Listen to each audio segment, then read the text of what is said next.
Hello everyone, welcome to success with Rai academy. 10 मार्च 2024 के दैनिक जागरण के राष्ट्रीय संस्करण को आज के इस वीडियो में हम डिस्कस करेंगे। तो चलिए वीडियो को स्टार्ट करते हैं। और सबसे पहली न्यूज़ है कि मतदान की तारीखों के ऐलान से पहले चुनाव आयुक्त गोयल का इस्तीफा राष्ट्रपति ने मंजूर कर लिया है। और नियुक्ति से ही विवादों में घिरे थे अरुण गोयल और 2027 तक का था इनका कार्यकाल, लेकिन उससे पहले ही इन्होंने अपने पद से इस्तीफा दे दिया है।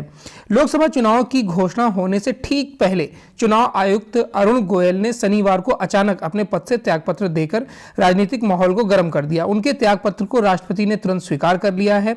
हालांकि उनके इस्तीफे का कारण स्पष्ट नहीं हो सका है, लेकिन इसके पीछे उनकी नियुक्ति को लेकर उठे विवाद को बड़ी वजह के तौर पर देखा जा रहा है। गोयल के इस्तीफे के बाद के साथ ही चुनाव आयोग में अब चुनाव आयुक्त के 2 पद खाली हो गए हैं।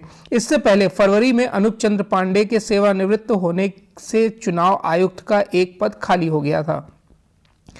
गोयल ने अपने पद से त्यागपत्र ऐसे समय दिया है जब चुनाव आयोग में चुनाव आयुक्तों के खाली पड़े 1 पद को भरने की प्रक्रिया चल रही थी। माना जा रहा है कि लोकसभा चुनाव की घोषणा से पहले आयोग में नए आयुक्त की तैनाती की जा सकती है। हालांकि गोयल द्वारा अचानक दिए गए त्याग पत्र के बाद स्थिति और जटिल हो गई है। लोकसभा चुनाव के समय अब चुनाव का पूरा जिम्मा मुख्य चुनाव आयुक्त के कंधों पर ही आ गया है। आपको यह भी बता दें कि गोयल का बतौर चुनाव आयुक्त 2027 तक का कार्यकाल था। इसमें अगर हम बात करें तो लोकसभा चुनाव से ठीक पहले बनी स्थिति से निपटने के लिए सरकार जल्द ही चुनाव आयुक्त के दोनों रिक्त पदों को भरने का फैसला कर सकती है और हो सकता है आज और कल में इसमें हमें नए नाम देखने को भी मिल जाएं। नेक्स्ट न्यूज़ है, चंद्रबाबू नायडू फिर एनडीए में लौटे हैं और आंध्र में भाजपा जनसेना संघ लड़ेंगे चुनाव। भाजपा की अगुवाई वाले एनडीए यानी कि राष्ट्रीय जनतांत्रिक गठबंधन में लंबे समय तक रहे आंध्र प्रदेश के पूर्व मुख्यमंत्री और तेलुगु देशम पार्टी यानी कि तेदेपा नेता चंद्रबाबू नायडू फिर एनडीए में लौट आए हैं। उनके साथ जनसेना पार्टी भी एनडीए में शामिल हुई है। दोनों दलों ने लोकसभा और विधानसभा चुनाव भाजपा के साथ मिलकर लड़ने का ऐलान किया है। संकेत दिए हैं कि जल्द ही तीनों दलों में सीटों का बंटवारा हो जाएगा। संयुक्त बयान में जेपी नड्डा, चंद्रबाबू और जनसेना अध्यक्ष पवन कल्याण ने दावा किया है कि यह गठबंधन आंध्र प्रदेश की जनता की सभी अपेक्षाओं को पूरा करेगा। भाजपा अध्यक्ष जेपी नड्डा की जो मौजूदगी में शनिवार को चंद्रबाबू नायडू और जनसेना पार्टी के राजग में शामिल होने का जो औपचारिक ऐलान है वो किया गया। दोनों दलों ने राजग में शामिल होने को लेकर लंबे समय तक चर्चा चल रही थी। गठबंधन की घोषणा से पहले तेदेपा अध्यक्ष एन चंद्रबाबू नायडू और जनसेना प्रमुख पवन कल्याण ने शनिवार को केंद्रीय गृह मंत्री अमित शाह और भाजपा अध्यक्ष जेपी नड्डा के साथ दूसरे दौर की बातचीत की। नायडू और कल्याण ने गुरुवार को भी शाह और नड्डा से मुलाकात की थी। मध्य प्रदेश में कांग्रेस नेता सुरेश पचौरी समर्थकों समेत भाजपा में शामिल हो गए हैं। अब ये चुनाव के समय तो होता ही है, जो नेता होते हैं वो इधर उधर किया करते हैं, यानी कि दल बदल वाली राजनीति इस समय प्रमुख तौर पर होती है। 2 दिन पहले ही राहुल गांधी की भारत जोड़ो न्याय यात्रा मध्य प्रदेश से प्रस्थान कर राजस्थान पहुंची और इधर कांग्रेस को एक बड़ा झटका लग गया है। शनिवार को पूर्व केंद्रीय मंत्री और कांग्रेस के वरिष्ठ नेता सुरेश पचौरी ने समर्थकों सहित भाजपा की सदस्यता ले ली। उनके साथ पूर्व सांसद गजेंद्र सिंह राजूखेड़ी, पूर्व विधायक संजय शुक्ल ने भी भाजपा का दामन थाम लिया है। भाजपा की सदस्यता लेने वाले नेताओं ने कहा वह प्रधानमंत्री नरेंद्र मोदी के विकास कार्यों और पार्टी की विचारधारा से प्रभावित होकर आए हैं। उधर इस पर मुख्यमंत्री डॉक्टर मोहन यादव ने कहा कि जहां जहां राहुल गांधी के पांव पड़े हैं वहां वहां कांग्रेस साफ हो गई है। सिर्फ 2 लोकसभा सीटों के चलते कांग्रेस ने की अरुणाचल प्रदेश की उपेक्षा। प्रधानमंत्री नरेंद्र मोदी ने शनिवार को कांग्रेस पर अरुणाचल प्रदेश की सीमावर्ती गांवों की उपेक्षा करके देश की सुरक्षा के साथ खिलवाड़ करने का आरोप लगाया। कहा कि सिर्फ 2 लोकसभा सीटों के चलते कांग्रेस ने अरुणाचल प्रदेश की अपेक्षा की है। तवांग को हर मौसम में कनेक्टिविटी प्रदान करने वाली सेला सुरंग का उद्घाटन करने के बाद उन्होंने दावा किया कि कांग्रेस सरकार इसे पहले ही बना सकती थी, लेकिन उसने ऐसा नहीं किया। प्रधानमंत्री ने शनिवार को अरुणाचल प्रदेश के अलावा असम और बंगाल में भी रैलियों को संबोधित किया। आखिर में प्रधानमंत्री अपने संसदीय क्षेत्र बनारस पहुंचे और रोड शो किया। ईटानगर में एक रैली में मोदी ने कहा कि मैं देश को मजबूत बनाने के लिए संसदीय सीटों की संख्या के आधार पर नहीं बल्कि राज्य की जरूरतों के आधार पर कार्य करता हूं। कांग्रेस की नीति सीमावर्ती क्षेत्रों को विकसित करने और सशस्त्र बलों को कमजोर करने की रही है। लालू के करीबी लोगों के ठिकानों पर ईडी ने छापेमारी की है। इसको स्किप करेंगे। चुनाव में समोसे से लेकर हेलीकॉप्टर तक की दरें हो तय। लोकसभा चुनाव की घोषणा को लेकर उल्टी गिनती शुरू हो गई है, जो अगले हफ्ते में कभी भी हो सकती है। इधर चुनाव की घोषणा से पहले चुनाव आयोग ने चुनाव में प्रत्याशियों के खर्च पर पैनी नजर रखने से जुड़ी तैयारियां तेज कर दी हैं। सभी राज्यों के जिला निर्वाचन अधिकारियों को राजनीतिक दलों और प्रत्याशियों की ओर से चुनाव प्रचार के दौरान इस्तेमाल की जाने वाली सभी चीज़ों की कीमतों की सूची तैयार करने को कहा गया है, जिसमें समोसे से लेकर भोजन की थाली और हेलीकॉप्टर से लेकर साउंड सिस्टम, टेम्पो जैसे वाहनों का किराया भी शामिल होगा। खास बात यह है कि चुनाव आयोग के निर्देश के बाद कुछ जिलों ने चुनाव प्रचार में इस्तेमाल होने वाली चीज़ों की दरें निर्धारित भी कर दी हैं। आयोग के अनुसार चुनाव प्रचार में इस्तेमाल होने वाली सभी चीज़ों की दरों का निर्धारण राजनीतिक दलों के साथ परामर्श के बाद ही किया जाए। साथ ही चुनाव मैदान में खड़े प्रत्येक प्रत्याशी के खर्च का आकलन भी इन्हीं दरों से किया जाए। जैसे प्रचार में इस्तेमाल गाड़ियों का किराया सभी प्रत्याशियों के खर्च में एक समान दरों से ही जोड़ा जाए। इसमें चुनाव खर्च में पारदर्शिता बनी रहेगी। इस दौरान आयोग ने सभी जिलों को स्थानीय स्तर पर चुनाव में इस्तेमाल होने वाली चीज़ों को भी इस सूची में शामिल करने का सुझाव दिया है।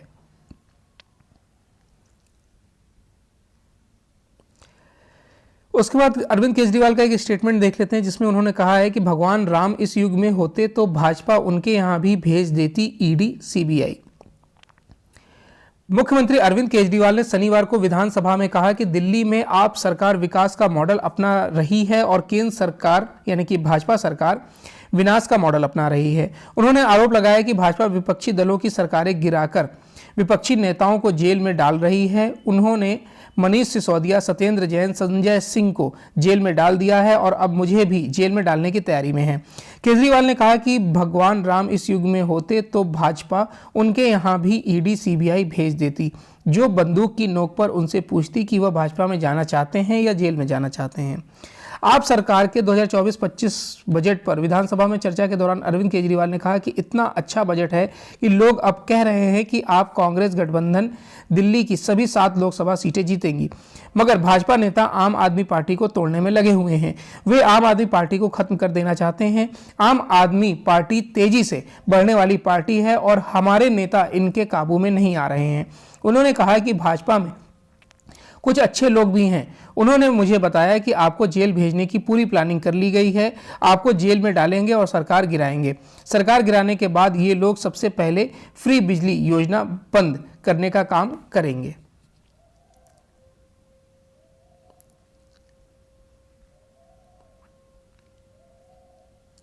देश के सुरक्षा परिदृश्य के बहुआयामी खतरे और चुनौतियां, वायुसेना प्रमुख air chief marshal V R. Chaudhari ने शनिवार को कहा कि देश के सुरक्षा परिदृश्य में बहुआयामी खतरे और चुनौतियां मौजूद हैं। नई प्रौद्योगिकी और नए तौर तरीकों के चलते युद्ध क्षेत्र में मूलभूत परिवर्तन हो रहा है। वायुसेना प्रमुख ने यहां अधिकारी प्रशिक्षण अकेडमी में विभिन्न टुकड़ियों की पासिंग आउट परेड के निरीक्षण के बाद यह बात कही है। एयर चीफ मार्शल ने कहा कि भारत के सुरक्षा परिदृश्य में बहुआयामी खतरे और चुनौतियां शामिल हैं। इसके लिए हमें विभिन्न क्षेत्रों में क्षमताओं का निर्माण करने के साथ ही कम समय में अभियानों को लागू करना होगा। उन्होंने युवा अधिकारियों से तकनीकी प्रगति के साथ तालमेल स्थापित करने की अपील की और कहा कि ये अधिकारी ऐसे समय में इस पेशे को अपना रहे हैं जब देश प्रौद्योगिकी के क्षेत्र में परिवर्तन के दौर से गुजर रहा है। उन्होंने कहा कि हमारे सशस्त्र बलों ने अगली पीढ़ी के युद्धक उपकरणों को खरीदने के लिए भारी निवेश किया है। इन अत्यधिक जो शक्तिशाली प्रणालियों के भावी संचालन के रूप में आपको इनसे भली भांति परिचित होने की आवश्यकता है और यह कठोर प्रशिक्षण, समर्पण और एक पेशेवर दृष्टिकोण के जरिए ही हासिल किया जा सकता है। खाद्य पदार्थों की कीमतें काबू करने को करेंगे सभी उपाय। केंद्रीय वाणिज्य एवं उद्योग मंत्री पीयूष गोयल ने कहा है कि केंद्र सरकार प्याज से लेकर टमाटर और दालों जैसे आवश्यक खाद्य पदार्थों की कीमतों को नियंत्रित करने के लिए हर संभव प्रयास करेगी। उन्होंने किसी भी अस्थायी बढ़ोतरी के कुछ दिनों के भीतर दरों को नियंत्रित करने के मोदी सरकार के पिछले रिकॉर्ड का हवाला दिया। गोयल के पास खाद्य एवं उपभोक्ता मामलों का मंत्रालय भी है। उन्होंने साक्षात्कार में कहा कि मोदी सरकार यह सुनिश्चित करने के लिए उपाय करना जारी रखेगी कि हमारी नारी शक्ति के घरेलू बजट पर कोई तनाव ना हो। केंद्रीय मंत्री ने आम चुनाव से पहले खाद्य पदार्थों की कीमतों पर नियंत्रण को लेकर सरकार की रणनीति के संबंध में एक सवाल के जवाब में कहा कि हम इस पर काबू पाने में सफल रहेंगे और मैं लोगों को आश्वस्त कर सकता हूं कि यह सरकार भारत की महिलाओं की परवाह करती है। पोखरण में तीनों सेनाएं संयुक्त रूप से करेंगी भारत शक्ति अभ्यास। सेना के तीनों अंगों का संयुक्त अभ्यास भारत शक्ति 12 मार्च को राजस्थान के पोखरण में आयोजित किया जाएगा। इसमें स्वदेशी रक्षा उपकरणों की क्षमता का प्रदर्शन होगा। सेना के एक शीर्ष अधिकारी ने इसमें बताया कि शनिवार को बताया गया कि इस अभ्यास में प्रधानमंत्री नरेंद्र मोदी के शामिल होने की उम्मीद है। सेना डिजाइन ब्यूरो के अतिरिक्त महानिदेशक मेजर जनरल CS मान ने बताया कि भारत शक्ति अभ्यास में सेना की तीनों इकाइयां स्वदेश निर्मित रक्षा उपकरणों की क्षमता का भी प्रदर्शन करेंगी। उन्होंने कहा कि पोखरण में तीनों सेनाओं की संयुक्त क्षमता और युद्धाभ्यास 12 मार्च को लगभग 50 मिनट के लिए आयोजित किया जाएगा। मेजर जनरल मान ने कहा कि यह अभ्यास स्वदेशी रक्षा उपकरणों के माध्यम से युद्धक अभियानों में सेवाओं के संयुक्त अभियान का प्रदर्शन करेगा। भारत शक्ति अभ्यास के दौरान जो प्रदर्शित किए जाने वाले युद्धक उपकरणों में LAC Tejas, ALH MK4 mobile anti drone system, T-19 tank, Dhanush, K9 Vajra, Pinaka शामिल होंगे। जल शक्ति अभियान कैच द रेन 2024 की शुरुआत। जल शक्ति मंत्रालय ने वर्षा जल संचयन और अन्य टिकाऊ जल प्रबंधन के उपायों को अपनाने के लिए शनिवार को जल शक्ति अभियान कैच द रेन 2024 की शुरुआत की है। राष्ट्रीय राजधानी दिल्ली में अभियान के शुभारंभ के अवसर पर बोलते हुए जल शक्ति मंत्री गजेंद्र सिंह शेखावत ने जल प्रबंधन और उनके संरक्षण में महिलाओं की महत्वपूर्ण भूमिका पर जोर दिया है। जल शक्ति अभियान के 5वें संस्करण को चिन्हित करने वाला यह कार्यक्रम नारी शक्ति से जल शक्ति विषय पर नई दिल्ली नगर पालिका परिषद कनेक्शन सेंटर में आयोजित किया गया।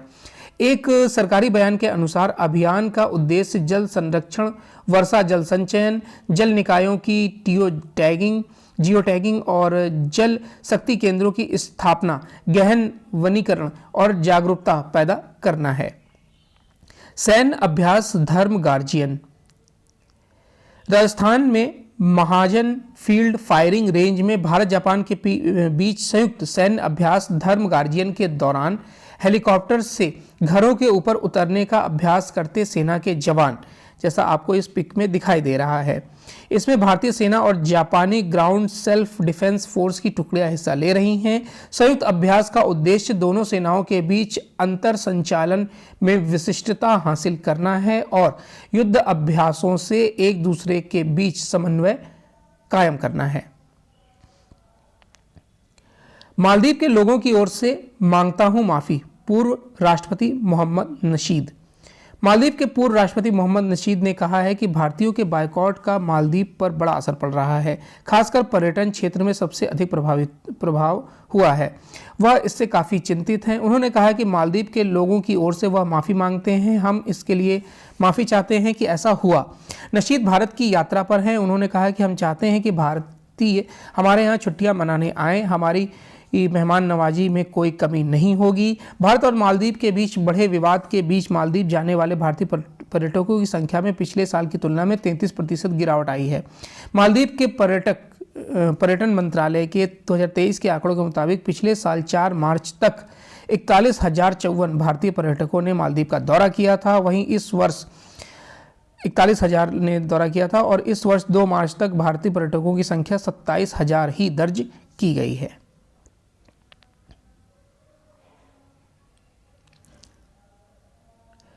अदालती फैसला स्थानीय और सरल भाषा में हो। भारत के मुख्य न्यायाधीश डीवाई चंद्रचूड़ ने कहा है कि देश के किसी भी न्यायालय में फैसला स्थानीय और सरल भाषा में होना चाहिए। यह कहना गलत होगा कि भारतीय संविधान को सिर्फ वकीलों ने बनाया है। इस संविधान को बनाने में कई सामाजिक और राजनीतिक आंदोलनों का भी योगदान है।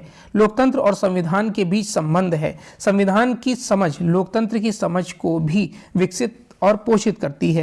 ये बातें उन्होंने शनिवार को बीकानेर में भारत सरकार के न्याय मंत्रालय की ओर से आयोजित कार्यक्रम हमारा संविधान हमारा सम्मान अभियान को संबोधित करते हुए कहा है। उन्होंने कहा कि देश में समानता को बनाए रखने के लिए आपसी भाईचारा आवश्यक है। अगर लोग आपस में एक दूसरे से लड़ेंगे तो देश आगे कैसे बढ़ेगा। हमें संविधान की भावना के अनुरूप एक दूसरे के प्रति आदर का भाव रखना चाहिए। देश के नागरिकों को यह समझना होगा कि एक तरफ जहां संविधान उनके अधिकारों की बात करता है, वहीं दूसरी तरफ यह भी उम्मीद करता है कि देश के नागरिक अपने दायित्वों का निर्वहन करें। अब आते हैं नेक्स्ट पेज पर। एडिटोरियल पेज पर पहला आर्टिकल है कि राजनीति के अपराधीकरण की बीमारी। और कहने को तो हर दल दागी नेताओं से दूरी बनाने की बात करता है, लेकिन चुनाव में उनकी जीतने की क्षमता देखकर उन्हें भी चुनाव मैदान में उतारा जाता है। पश्चिम बंगाल के संदेश खाली इलाके ने करीब 2 माह पहले देश का ध्यान तब अपनी ओर खींचा जब राशन घोटाले के आरोपी और तृणमूल कांग्रेस के एक बाहुबली नेता शाहजहां शेख के गुंडों ने ईडी टीम पर हमला किया। इस भीषण हमले में ईडी के कई अधिकारी घायल हो गए थे। उनके साथ गैर सुरक्षा कर्मियों को भी जान बचाने के लिए लाले पड़ गए थे। ईडी ने इसकी शिकायत कलकत्ता उच्च न्यायालय में की क्योंकि पुलिस शाहजहां शेख को गिरफ्तार करने में शिथिलता दिखा रही थी। ममता सरकार ने उनकी गिरफ्तारी में दिलचस्पी लेने के बजाय यह फर्जी आड़ ली कि उच्च न्यायालय ने ही उन्हें गिरफ्तार करने पर रोक लगा रखी है। इस बीच शाहजहां शेख के फरार हो जाने से संदेश खाली में उसके सताए हुए लोग और विशेष रूप से वहां की महिलाओं ने उसके खिलाफ अपनी आवाज बुलंद की। इसके बाद भी ममता सरकार ने उनकी गिरफ्तारी के लिए कोई प्रयत्न नहीं किया। आखिरकार जब उच्च न्यायालय ने फटकार लगाई तो 2 दिन के अंदर उसे गिरफ्तार कर लिया गया। इससे यही संकेत मिलता है कि बंगाल पुलिस उसे जानबूझकर गिरफ्तार नहीं कर रही थी। ममता सरकार शाहजहां शेख के प्रति हद से ज्यादा नरमी बरत रही थी। इसका पता तब चला जब कलकत्ता उच्च न्यायालय के आदेश के बाद भी उसे सीबीआई के हवाले करने से मना किया गया। शाहजहां शेख को सीबीआई को न सौंपना पड़े, इसके लिए ममता सरकार ने सुप्रीम कोर्ट का दरवाजा तक खटखटाया। उसने उसकी याचिका पर तुरंत सुनवाई से इनकार कर दिया। तब भी बंगाल पुलिस उसे सीबीआई के हवाले करने को तैयार नहीं हुई। आखिरकार जब कलकत्ता उच्च न्यायालय ने फिर यह आदेश दिया कि ऐसा नहीं किया जाए, तब उसने उसे सीबीआई को सौंपा है। तृणमूल कांग्रेस समेत कई विपक्षी दल मोदी सरकार पर यह आरोप लगाते ही रहते हैं कि सीबीआई और ईडी का राजनीतिक इस्तेमाल किया जा रहा है, लेकिन उसके पास इस सवाल का जवाब नहीं है कि आखिर न्यायपालिका इन एजेंसियों की गिरफ्त में आए नेताओं को कोई राहत क्यों नहीं दे रही है। यह एक तथ्य है कि आपराधिक प्रवृत्ति के नेताओं को राजनीति का संरक्षण मिलता है। ऐसे कुछ नेता तो राजनीतिक दलों का संरक्षण पाकर विधायक, सांसद और मंत्री तक बन जाते हैं। इसी कारण जनता के बीच यह धारणा व्याप्त है कि नेताओं और अपराधियों का गठजोड़ टूट नहीं रहा है। यह इस गठजोड़ का ही परिणाम है कि विधानसभाओं और संसद में ऐसे नेताओं की संख्या कम होने का नाम नहीं ले रही है जिन पर गंभीर आरोप हैं। ऐसे नेता यह आड़ लेते हैं कि उनके खिलाफ जो भी मामले हैं वे बदले की राजनीति से प्रेरित हैं।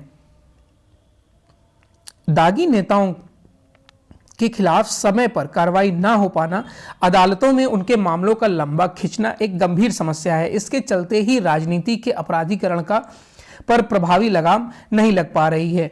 कहने को तो हर दल दागी नेताओं से दूरी बनाने की बात करता है, लेकिन चुनावों में उनकी जीतने की क्षमता देखकर उन्हें भी चुनाव मैदान में उतारना है। ऐसे में राजनीति में दागी नेताओं का प्रवेश रोकने की जिम्मेदारी जनता की है। शाहजहां शेख का मामला यही बताता है कि पुलिस किस तरह सब कुछ जानते हुए भी आपराधिक प्रवृत्ति वाले नेताओं के खिलाफ कार्रवाई करने से कतराती है। कई मामलों में बंगाल पुलिस तृणमूल कांग्रेस की साख के रूप में काम करती है दिखती है। इसमें यही पता चलता है कि पुलिस किस प्रकार सरकार के इशारे पर अपने संवैधानिक दायित्वों की अनदेखी करती है। हो सकता है कि आम चुनाव के अवसर पर राजनीतिक दल बाहुबल की राजनीति के खिलाफ लड़ाई लड़ने की बात करें, लेकिन आशंका यही है कि अच्छी खासी संख्या में दागी छवि वाले नेता चुनाव मैदान में उतर सकते हैं। इसमें कई ऐसे भी हैं जिनके मामले अदालतों में लंबित होंगे। इस स्थिति को सुधारने के लिए न्यायपालिका को और अधिक सजग होना होगा। उसे यह सुनिश्चित करना होगा कि दागी नेताओं के मामले का निपटारा प्राथमिकता के आधार पर हो। दूसरा जो आर्टिकल है वो हास्य व्यंग है, इसको स्किप करेंगे और अब आते हैं हम बिजनेस पेज पर। बिजनेस पेज पे पहली न्यूज़ है कि अभी और सस्ती हो सकती है रसोई गैस। केंद्र सरकार की तरफ से बताया गया है कि आने वाले दिनों में देश में रसोई गैस की कीमतें और कम हो सकती हैं। सिर्फ एलपीजी की कीमतें ही नहीं बल्कि पाइप के जरिए आपूर्ति की जाने वाली रसोई गैस यानी पीएनजी की कीमतों में भी कमी आ सकती है। जहां तक पेट्रोल व डीजल की खुदरा कीमतों में कमी का सवाल है तो इसके लिए अंतर्राष्ट्रीय बाजार में कच्चे तेल की कीमतों में स्थिर होने का इंतजार करना होगा। पेट्रोलियम एवं प्राकृतिक गैस मंत्री हरदीप सिंह पुरी ने कहा है कि अगर अंतर्राष्ट्रीय हालात ठीक रहे और कच्चे तेल की कीमतें स्थिर रहीं तो आने वाले समय में पेट्रोल डीजल की खुदरा कीमतों में कमी की जा सकती है। हालांकि सरकारी तेल कंपनियों को डीजल बिक्री में अभी भी घाटा हो रहा है। प्रधानमंत्री नरेंद्र मोदी ने एक दिन पहले देश में एलपीजी की कीमतों में 100 रुपये प्रति सिलेंडर की कमी का ऐलान किया था।